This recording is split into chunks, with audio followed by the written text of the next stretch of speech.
Welcome to the Music of America podcast, where every week we visit a different state in America and meet a different guest in the music industry. Every day, Monday through Friday.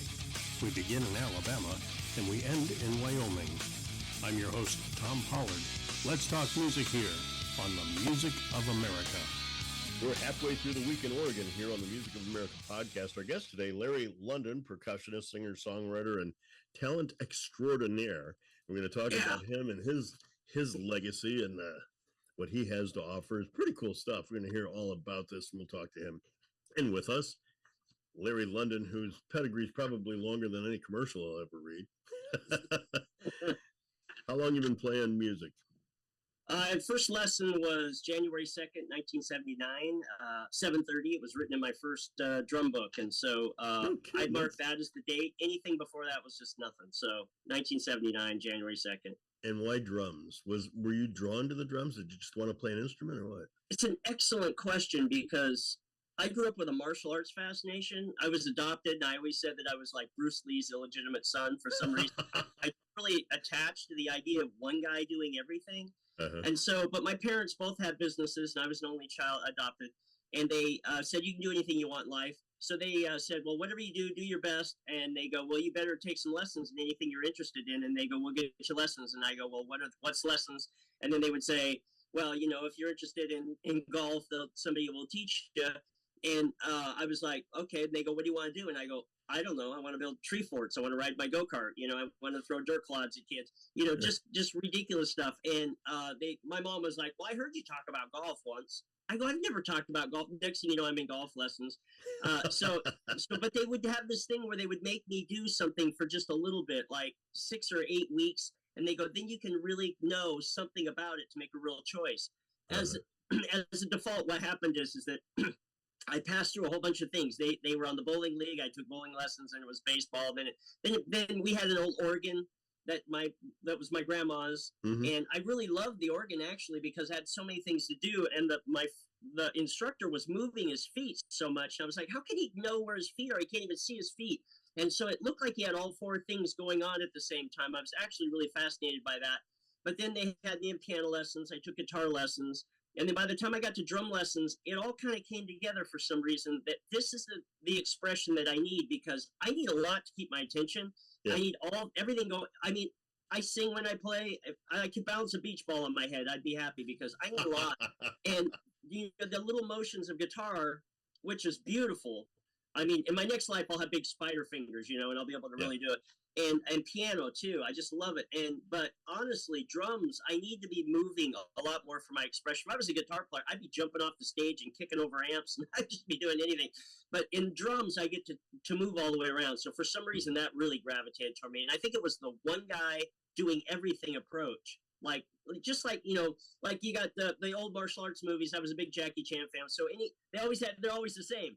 Where the guy has to come in, he's been wronged, or he's trying to fight for justice or whatever for somebody, and he has to go through all the little minions, and then you have the little students, and then he has to get the interim row of students, and then it's always master to master at the end, right?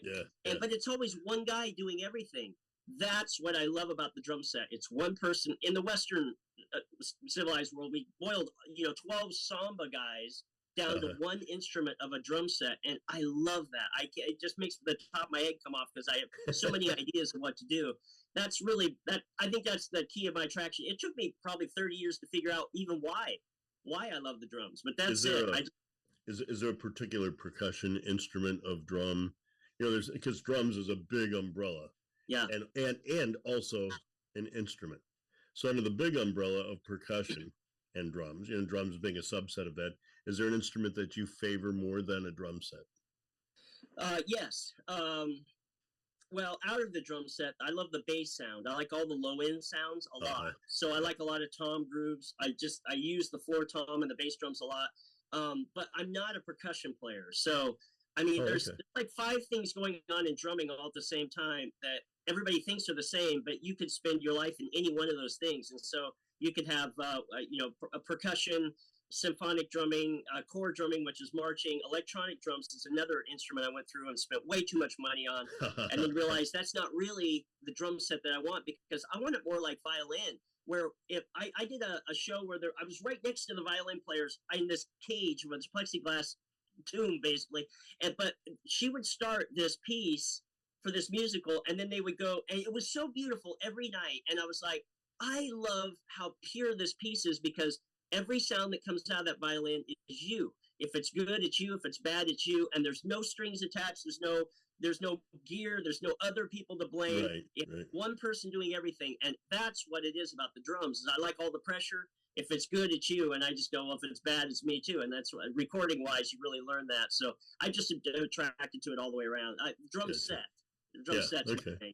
So then you decide then in 79 to start taking lessons. When did you attach soon after that, attach to a band and say, I want to be in a band? I want to. Well, yeah, okay. So he made me play on a practice pad all the way from January to my birthday in September. My dad was an earn it sort of person, and I still say this out loud all the time. I have to earn it.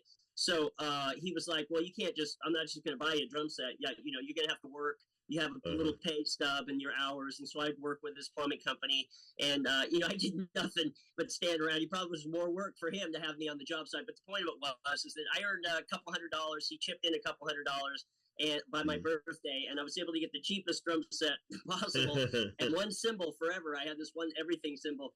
And but then that's when it started. Once I got to the drum set, then the drum lesson guy said, okay, I guess we can start you on drum set lessons. And then I understood how it connected the songs, because just a practice pad is like having a keyboard that doesn't make any sound.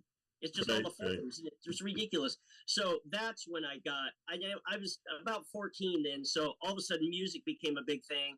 Everybody I knew was already playing by the time I started playing. So I would have people look up to. And so it just happened to be that by my 16th birthday, they asked me to play at the church I was going to. Nervous as can be. It was the worst possible setting you could ever step into, because there was an organ and a slide steel guitar player and a violin player, and that was it. There was no band type instruments, no bass, no guitar, no piano. And so I didn't even know how to place the drums in there. I was terrified. But right after that, there was a traveling family called the Musical Moors, and they had some records that they made, and they traveled up and down the West Coast in a bunch of different church venues. And so I was able to do that right away. But the guy who was my age in the band was like a recording geek. He never really worked on his instrument. I was an instrument person, but he just liked the tech side of it. Every day was record day. So we ended up writing about 70 songs before I left high school, and just recorded. And then I fell in love with recording. And so all the studio guys just, I was like, I want to know everything about studio that you can learn. Yeah, I got attached to the permanence of recording. Yeah, it's just the best thing. It changes the way we practice. That's a great professional combo, too, if you want to be a professional musician, to be able to do production work and be a percussion or be a drummer, because drummers are always in demand. There's always only five, no matter what market you're in. There's only 5 drummers, and 3 of them have gigs tonight. One of them's going out of town, the other one's sick, right? That's it. Yeah, and somehow, like I tell my students, I go, I don't know how this happens, but in every circle of people, let's say it's the Northwest here, there's like an invisible list out there that everybody carries of all the people who can really play. Yeah. And so anytime, if you can just get good enough, I always told my mom this. She didn't know, she couldn't understand music because she couldn't clap. In time, she couldn't sing. She was all heart. You didn't want to stand next to her in church because she was belting it out, but she had no idea how to sing. It was horrible. I was really adopted. But, if you can she would go, well, what are you going to do with this thing? And I go, I just have a feeling that if I get good enough at something, people will notice. And I was just determined that I was going to figure this thing out. And so I just wanted to know how the styles worked and all that stuff. So I tell the students, if you just get good enough, somehow people will know, and they'll go, hey, what about Larry? Well, let's try him out. Yep. Next thing you know, you're on this invisible list where every band has a drummer problem, where drummers flake out. Right. It's the number one word. What happened? My drummer flaked out, and I don't know what it is, and I don't know what the backstory of it is, but it's always some weird thing. His girlfriend kicked him out, sold his gear. It could be every kind of goofy thing. And then next thing you know, they go, oh, we have a show Thursday. What are we going to do? Call this guy Larry. Call Larry. And I over 1,000 shows where I have no idea who these guys are or the song list or anything, and I have to come right in. And so it changes the way you practice once again, because you're like, man, I have to be able to dial these things up super fast on the fly. So I try to teach that way, and the system is all built that way. Once you're affected by an idea, your mind can't go back to its original shape. So I try to include that in all my teaching. That's funny. First, my old bass player's in a band now, and the first gig that they had, we had to bring an outside drummer. They were playing that song Wagon Wheel. And they brought in a metal drummer who had never played country in his life. And he shows up with a double pedal. Yeah. And he's playing, and everything was fine until he hit Wagon Wheel. Then he started playing with the double pedal. I'm like, dude, you gotta wait for people to catch up, or you gotta slow down or something. But that's hilarious. It was so off, and he finally caught himself, and he's like, "Whoops, shit, I should be playing the double pedal here." It was like to Wagon Wheel, Right. Well, he probably would do that at home. Right, if you had that song, and then you have to have a different hat. I always talk to the students about different hats. You have a different hat for every. I played for this band called the Department of R&B, and it was a horn band. And the guy who leads it was the drummer for a long time, and he was very adamant that the drums play straight through every horn line, every riff, no fills, the whole night. And so I would go, sure, I can do that. And he would just, every time I would fill in, 10 times, he would give me the same lecture. And then by the first break, he would always go, I don't know why I always give you this lecture. You're the only guy who actually does what I ask him to do. I can't even get my own drummer to do it, right? Because he's always playing over, using the song as an excuse to play the drums, basically, instead of the drums to, extenuate the song. Yeah, it's a problem. It's a real drummer problem. A guitar buddy of mine, we just jam. We don't have a band or anything. We just get together and play music. And one of my buddies lives somewhere else, we'll just say. And when he shows up, it's fine. But when we're playing, you've got 3 or 4 guitar players. You take turns playing your solos and leads or whatever. And when he's stuck on playing background and rhythm and just trying to back somebody up, he's good for about 32 to 60 measures. He's already. Is that right? And then he's got to take off and just start playing. So I'll be laying down like a 1-4-5 rhythm track, and one of the other guitars will be doing that, and then this guy will play a solo for a while, and then he'll stop. The other guy can play a solo, and I'm at 1-4-5, and this guy's at 1-4-5.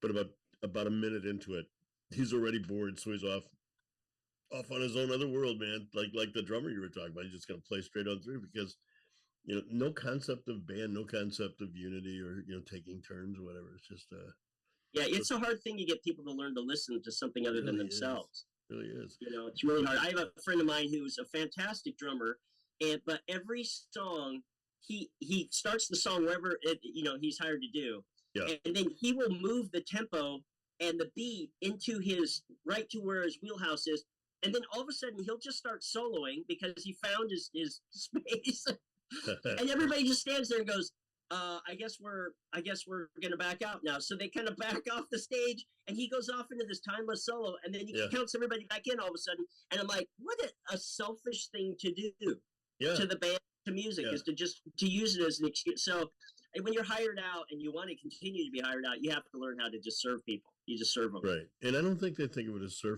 selfish. I just think that it's like what's the joke? The difference between an egotist and a narcissist is the egotist thinks everybody's thinking about them, and the narcissist says there's an everybody. Oh yeah, okay. Well, speaking of songs and song virtuosity or whatever, let's talk about some of your songs. We're going to listen to 4 of your songs today. The first one is called 24th Street Festival. And these are all instrumentals. I dug this so much just to kick back and listen to it because I hear a lot of singer-songwriter stuff, and some of it's just a real blessing, and some of it's like, okay, where's the next song? So when I get to hear instrumental, and dude, I used to go to jazz night every Thursday night. I was living in Vermont. Every Thursday night was jazz night. So I'm dying for jazz right now because I'm out in the middle of the small town that's about 30 miles outside of St. Louis, and I'm just really dying for some good jazz. So this was so refreshing, even though you don't hear it. I thought that was cool in our conversation before the show. I hear a lot of jazz influence in your music, and you're like surprised about that. And I really heard it on 24th Street Festival. They were super fun to do, and I made versions for my channel so that I can have a video version so people can watch me play it. And I think these are the audios from those versions. But each one has a different kind of solo. They have a different kind of style, and I'm trying to represent things that any normal sort of thing, like a normal country kind of thing, a normal rock pop type of thing is everywhere. So it's almost like you don't even have to have examples of that. But I do have to have certain examples like this 24-hour street festival where I'm walking down sambas and Mozambiques and so, all that. I just need it for the series, and so I can point my students to it and go, here's an example of how to play that. Yeah. Because it had a lot of influences, but what hit me the most was the jazz influence. But just then, when you were talking, I'm like, "Oh, I remember hearing that. Yeah, I could hear this." It's really cool how you put that together. Now, did you write this yourself, or did you write this with Phil? Yeah, Phil Lassiter. I met him when I was doing a big conference down in Dallas, and I like the quote that says, "An original is hard to find, but always immediately recognizable." And I immediately recognized that this guy has idea. He fronts his own band, and he was the lead horn guy for Prince. He's 11-time Grammy nominated. Ariana Grande and Kelly Rowland and Mariah Carey. He does horn arrangements. He plays a bit of everything.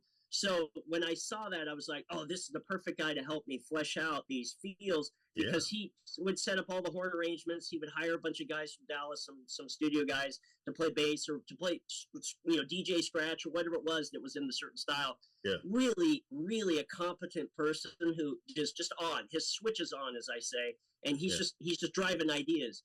It's hard for those guys to be kind of a side player because they have so many ideas. And they need to be in charge. And so he is an in-charge sort of person. And I go, I need somebody to help me craft these ideas from the drums. And so I would come up with a loop of the feel, and he would come up with a part. And then I would say, how about this? And we would do some stops. And I go, well, there needs to be a little spot for a solo break or, for a horn break. And he would go, well, I got these 3 guys who want to do, we could have a sax solo and a trumpet solo and, and then I could have a flute solo or something. And I was like, you do it. This is perfect. This is exactly what I need to represent the series in my playing. So. That's so cool to have that connection, and have somebody that knows exactly what you want and then can deliver. It's hard. It's so hard because I have 20 other tracks that go through all the odd meters in the series. And I have had these tracks pass through about 5 different people who've held on to them for like a year and then finally said, I'm not going to be able to do this. And I'm like, well, I wish you would have told me that up front. I already paid you, right? These are like people who actually could do it. And they just can't get themselves to do the work. There's a work ethic problem out there amongst 20 songs is quite a bit to commit to. And I think most people in their bands, they have like 2 or 3. A friend of mine, when I moved back here I was out in Nashville traveling around. I moved to Vegas. I loved Vegas. And I moved back here. And I had to fill in for a friend of mine. And I would go with this band. I would go, hey, do you guys have any original music? And the one guy would look around to the other guy and he'd go, yeah, we got a couple. We got, I think, 3 songs on the demo. We have another one that we're kind of working out. Year after year, whenever I would fill back in with them, I would ask them. 20 years later, they still have the same answer. They still have the same songs. Same answer. They've never finished it. And I'm like, how can you? I'm so focused on original music. My whole life is trying to figure out how to get to original music. So I've passed through being hired in a zillion ways, like I said, to serve everybody else's music. But you caught me at the most exciting time of my life because I am just finishing volume 10. Oh, wow. Recording it for my online lessons. And as soon as that'll be done this weekend. And so this has been going on for months. And so as soon as that's done, I'm going to build tracks around my mirrored kit ideas. It's on my channel. You'll see it's a mirrored kit where my hands never cross. It's the whole key of my life. And I was like, oh, man, finally arrive in my old age to what it was I originally purposed to do. But I'm going to get there. Yeah. That's cool. Well, we're going to listen to this first song. And then we're going to talk about your online lessons, too, in a minute. But right now, let's listen to 24th Street Festival. Our guest today from Turner, Oregon, Larry London, here on the Music of America podcast.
A song called 24th Street Festival with Larry London here on the Music of America podcast as our trip to Oregon hits the halfway mark here. Larry London, our guest here on the Music of America podcast. You mentioned your book, your lessons book, volume 10, you said it is? Yeah, there's 13 volumes in the first level. This is going to be the greatest drum work of all time. I don't know how to think small. This is my problem. I got this from my mom, where you could just do anything you want in life. And so I just dream as big as I can dream. And I go, well, how is the way I wish I was taught? How could I make that? And because I went through over 100 drum books, I had stacks of them. And I went, there's got to be a way to draw a straight line to get here. And I went, if I can get it in these 10 books, there's 3, companion guides. And then there'll be another level that I'm writing right after that, which I'm so excited about because I'll finally be able to get to the one that I really want to write, the next 9.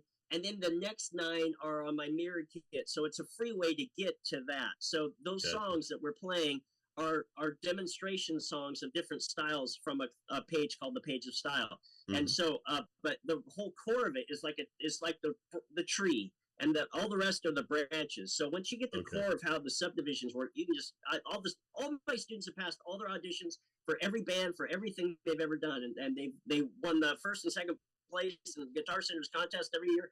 I'm so proud of what we're doing. So I it's just the way I wish I was taught. If I could go back and do it, I don't know if I'm making it, But anyway, so I'm finishing up volume 10 today and tomorrow.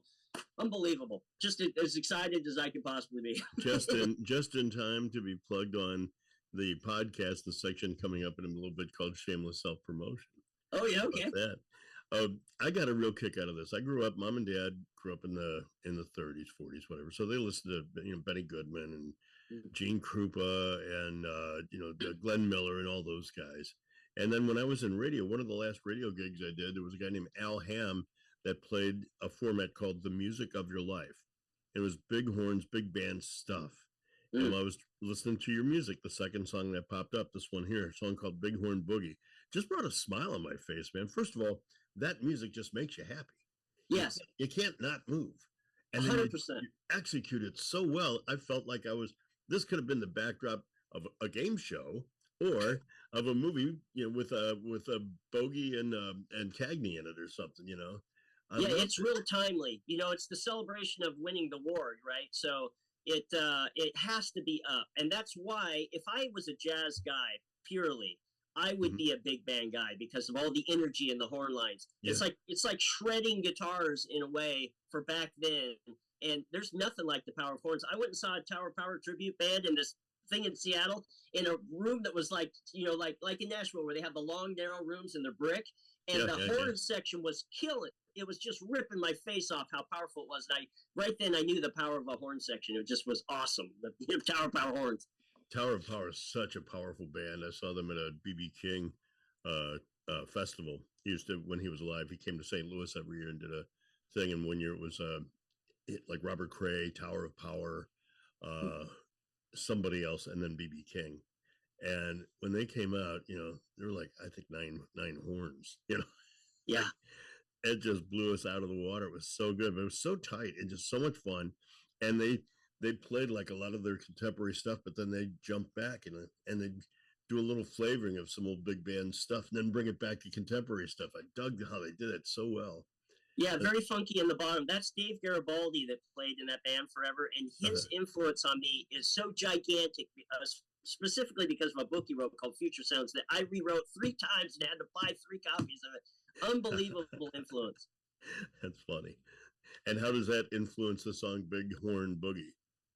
Well, Big Horn Boogie is the type of song that has so much energy in it. I have a lot of energy, they would have pumped me full of Ritalin if I was growing up, today, but thankfully they didn't. And I was able to just focus it on the drums. And that's the type of song that takes up all of your thinking. I love the little solo breaks in there. Short. It's just a very concise, perfect little drum drop of energy. I everything about that song does make me smile. I'm so appreciate that you said that because it's the big smiling song of all 15. I love that. I love that phrase. God, I want to use that so much. A drum drop of energy. That is just so cool. It's wonderful. Let's listen to it. Big Horn Boogie with Larry London, our guest here on the Music of America podcast.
Gotta love that. Big Horn Boogie, Big Horn Sound. Larry London, our guest here on the Music of America podcast.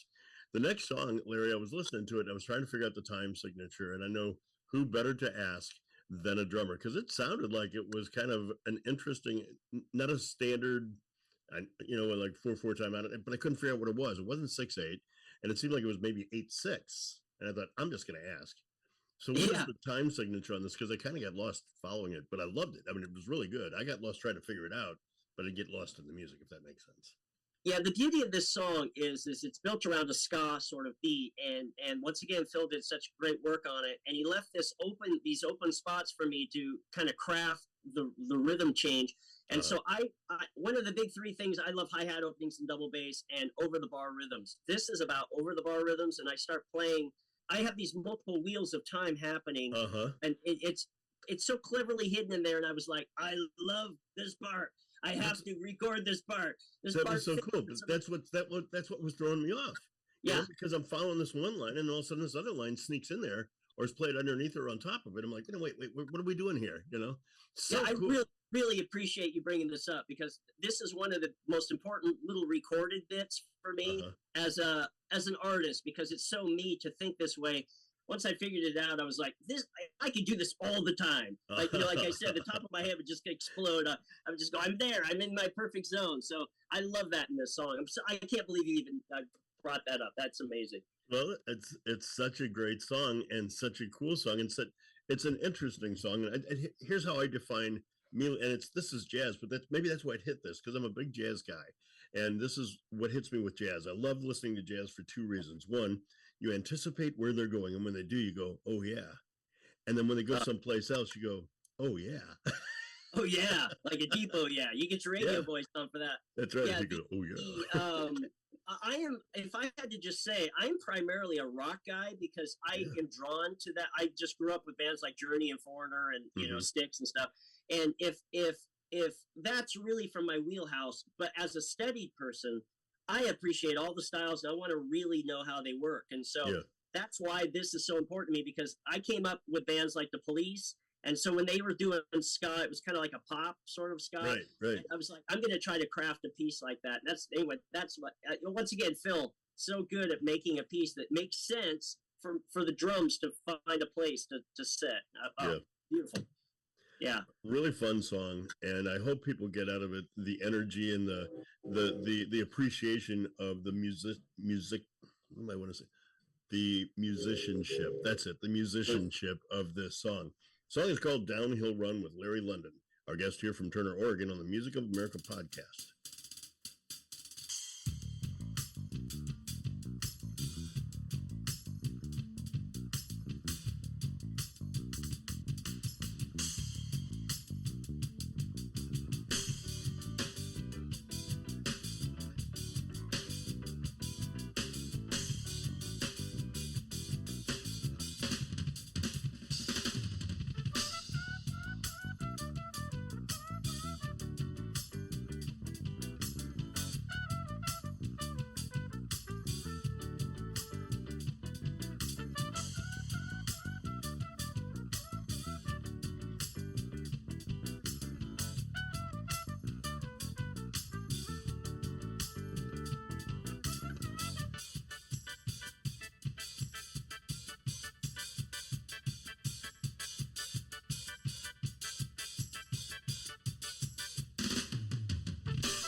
Love that song, Downhill Run. Larry London, our guest on the Music of America podcast. I think Vermont is probably the East Coast counterpart to Oregon. Oh, really? I haven't been out there. It's with just the pictures I've seen of Oregon and with all the trees and the access to water and nature. I mean, you're one-on-one with nature, you know. I'm in a perfect spot, actually. I'm right here in Salem. I'm an hour from the coast, an hour from the mountains, an hour from Portland. It's perfect in the valley here. It's just gorgeous. So I never have to worry about the weather. That's cool. It's what it is every day. So the last song, of course, is going to make me think about Chicago. And you're talking about being in the East Coast. So explain this to me. The last song we're going to listen to is called Windy City. And was it because of a Chicagoan experience or what? Well, I actually haven't been to Chicago proper. When we were on tour, we drove by on the way to, I think, Wisconsin or Michigan or somewhere where I could see it in the distance. But when I lived in Nashville, I started realizing how much more of a melting pot musically it is than where I'm from. And there are influences from east, north, south, west, and it is an unbelievable place for, you think you know country until you go to Nashville, and then you go, oh, now this is what slide steel guitar is really about. This is what stand-up bass is really about. And you get a deeper appreciation for that. It just happened to be that was the time where I was fomenting all these ideas to send to Phil, and I was like, oh man, if I could get these to sound kind of authentic. This happens to be more of a show tune sort of blues. It's kind of an up blues, right? Yeah. So it's got that real show tune sort of da da da da da da da da, right? And but there's plenty of slow blues. It's just gorgeous too, the B.B. King type blues. And so this is my nod to that in this track. It's got a bunch of solos in it, but it also has one of my favorite little drum breaks in it. Once again, Phil just did such a great job making a space for me to do that. Yeah, this one is really fun. In fact, a horn player, friend of mine, a sax player, did a chart of it out here because he wanted to do it so much. So we ended up doing that. That's fun. That's so fun to have a musician come up and say, man, I want to do this song. And he brings his own chart and says, here's what I want to do and here's where I want to put it. Yeah, that's and once again, it's a pretty happy song. And my life is the opposite thing, where I have gone through 4 whole life changes, right? Oh, so wow. There's the sad part of the interview is that I have been left by every single person I've said I love you to. That's a fiance, that's a wife, that's another wife, and that's a college girlfriend. They've all left me, and I'm sure it has mostly to do with money, but just I'll put that aside. Also, 3 failed businesses, and every time you do that, you have to pick yourself up and rebuild. I like the quote that says that courage is not the mighty oak that sees storms come and go, but it's the fragile blossom that opens in the snow. That's courage. I am that person. I am fighting against the current of life like you wouldn't believe, and I'm going to make this thing happen. So to have these songs realized as part of the series is really the core of me fighting against the trend that's going. You have to swim faster than it's coming against you to go upstream, right? Dead things go downstream. So I'm going upstream, and nothing's going to stop me. I mean, this is not going to stop me. You're standing tall and you're facing the Windy City. Yeah, that's it. Boom. That's it. Nailed me right there. So these songs are so happy, and there's hip hop songs, and there's a bunch of different sort of Latin sort of songs in that mix. All of them have something that says something to me musically, right? Yeah. So when you learn to appreciate the full spectrum of drumming, that's what I call the Renaissance wheel, where you really, like the education system's built on it so that we get a little bit of knowledge about everything. Once you start getting knowledge of all these styles, your appreciation goes through the roof about what real people do in these styles. It's unbelievable. And I'm just trying to emulate some of that, the legendary feels of that. It had it all. And has it all. And it's super fun to play. Super fun to listen to. We're going to listen to it now. Larry London, the last song, Windy City, here on the Music of America podcast.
homage to Chicago.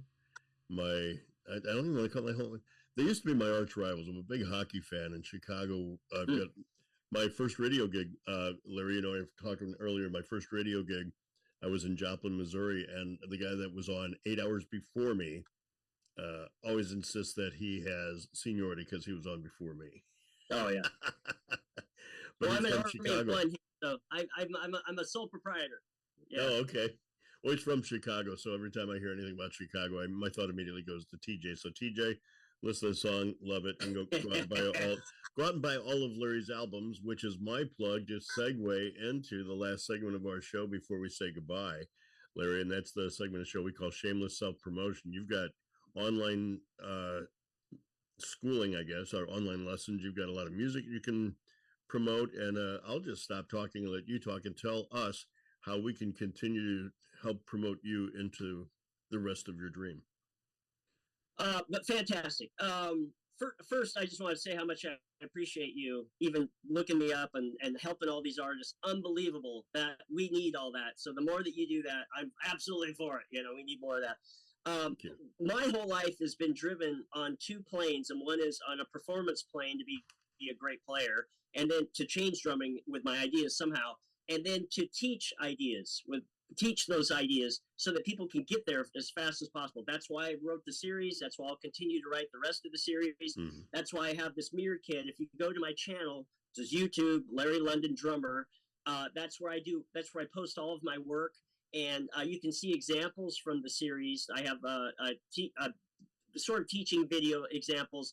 And then I'm making the online lesson version of it right now. I'm at the most exciting time where I'm completing volume 10 today and tomorrow. And then I should have all of these done on the market and on a Kajabi platform by September. That's by my birthday. So I'm really trying to get everything done by my birthday and just move on with making tracks around all these incredible mirror kit ideas. There's nothing like it. So and then that's where the original records will really start happening, because I'll do collaborations with people to get these ideas to happen, just like I did with Phil on those 15 songs of style. I'm going to do like 100 of these other ones because I've been waiting my whole life to get to that. So if you want the series, you can go to Amazon. It's Larry London Drummer. It's under Great Start Drum Set. And okay. Then if you want to find out about the online lessons and all that, you can follow me on Facebook, Larry London Drummer, or on YouTube, Larry London Drummer. That's where I post everything, so you can follow that. I'm on Instagram too, so if you're an Instagram person, you can look me up. Guess what? Larry London Drummer.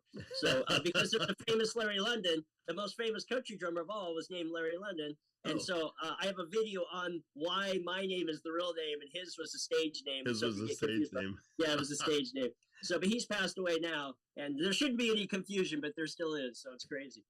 That's so fun. Well, thank you for a couple of things. For a few things. Thanks for coming on the show.